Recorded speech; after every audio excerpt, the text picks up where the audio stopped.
এই হসপিটালে যে সমস্ত এই এলাকা বসতিদের ইমাম এবং মুয়াজ্জিন, তারপরে এতিম মানুষ, অসহায় মানুষ সেবা নিতে আসবে, সেই সমস্ত মানুষের আগ্রহের কোনো ডক্টর ভিজিট নেওয়া হবে না। আমাদের এই সিরাজদিখান উপজেলাতে কোন ধরনের একটা প্রতিষ্ঠান এস্টাবলিশ করলে বা তৈরি করলে মানুষের উপকৃত হবে এবং সেটা ভালো হবে, সেই কথাটা ভেবেই ত্রিপুরা জেনারেল এবং আই হসপিটালের উদ্যোগ নিলাম। উদ্যোগ এজন্য নিলাম যে আমার এই শাখাতে জেনারেল শাখার পাশাপাশি আইটি ডিপার্টমেন্ট এবং ডেন্টাল ডিপার্টমেন্ট ইনক্লুড করা আছে। বিকজ একটা পরিবারকে দেখা যাচ্ছে যে গাড়ির একটা দেখাতে আসছে ওনার শাশুড়ি সহ, শাশুড়ির আবার চোখের সমস্যা, চোখের একটা দেখাতে যেতে পারতো না। আবার দেখা যাচ্ছে যে ওনার সাথে ওনার ননদ আছে, তাদের সমস্যা, সে আর এক হাসপাতালে যায়। এইসব কথা চিন্তা চেতনা করে ভাবলাম যে যদি এমনটা হয় যে ওয়ান ইন ওয়ান এখানে ভেতর সব, তাহলে আমার মনে হয় জনগণ উপকৃত। সেজন্য এই হসপিটালটা মানে এক কথা তিনটা ডিপার্টমেন্ট মিলে সাজানো হয়েছে। প্রিয় ভাইরা, আমাদের এখনো 100% কাজ সমাপ্ত হয়নি, সকল কাজে প্রক্রিয়া।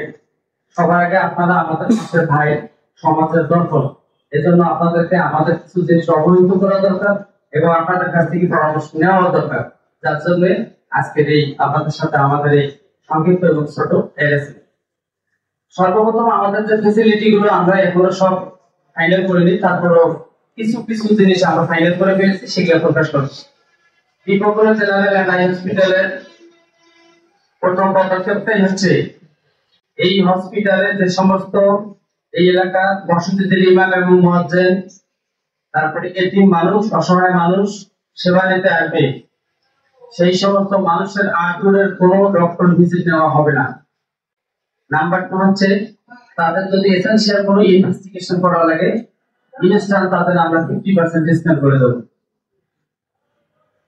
আমরা জানি হসপিটাল মানে সিজার, হসপিটাল মানে সিজার, এইরকম একটা কথা সমাজে বিস্তারিত। আই ডোন্ট লাইক, আমি এটা পছন্দ করি না।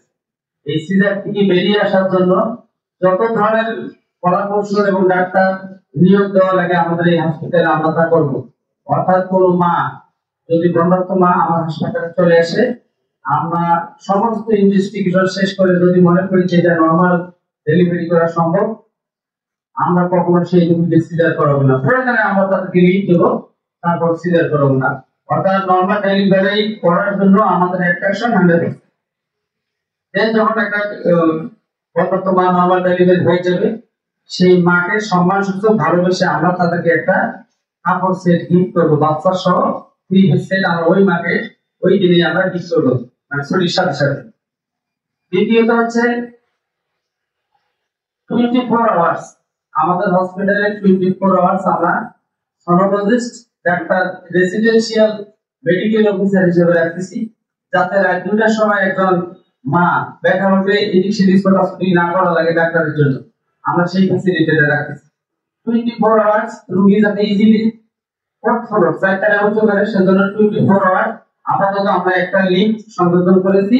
নেক্সট 2 মাসের মধ্যে আমরা ইনশাআল্লাহ দ্বিতীয় লিঙ্ক সংযোজন করব ইনশাআল্লাহ। আর একটা বিষয় হচ্ছে যে সমস্ত ডক্টরকে আমরা ইন ডক্টর হিসেবে অভিহিত করব বা চেম্বার দেব, নিঃসন্দেহে গভর্নমেন্ট হসপিটালে যে মানে রেজিস্ট্রেশন কৃত ডাক্তার ছাড়া আমরা কোন ডাক্তারকে অন্য কোনো ডাক্তারকে চেম্বারে দেব না। আমরা ইতিমধ্যে যে কয়েকজন ডাক্তারের লিস্ট হয়তো আপনারা পেয়েছেন, এটা আমরা স্টাডি করে শুরু করতে যাচ্ছি। আমরা ইনশাআল্লাহ বিশেষ করে এলাকায় যেহেতু প্রফেসর লেভেল ডাক্তার মানুষের লেভেল হাই, আমরা সেই ধরনের ডাক্তার বসানোর চেষ্টা করব। সম্মানিত সুধী, প্রিয় ভাই সাহেব, আমরা আলাদা আলাদা ওটি রেখেছি, যে জেনারেল ওটি একটা হবে, আইওটি একটা হবে। নট অনলি দ্যাট, জেনারেল ওটিতে এমন একটা মানে সিস্টেম আমরা করতে যাচ্ছি যাতে এখানে ওটি হওয়ার পর কোনো ধরনের পেশেন্ট বাইরে গিয়ে পরবর্তীতে ইনস্যুরেন্স সাফার না করে, এই জন্য আমরা সব ধরনের ব্যবস্থা ইনশাআল্লাহ ওটির মধ্যে করব। আর সর্বোপরি যে বিষয়টা সেটা হচ্ছে যে আমরা এখনো সব কাজ শেষ করতে পারি।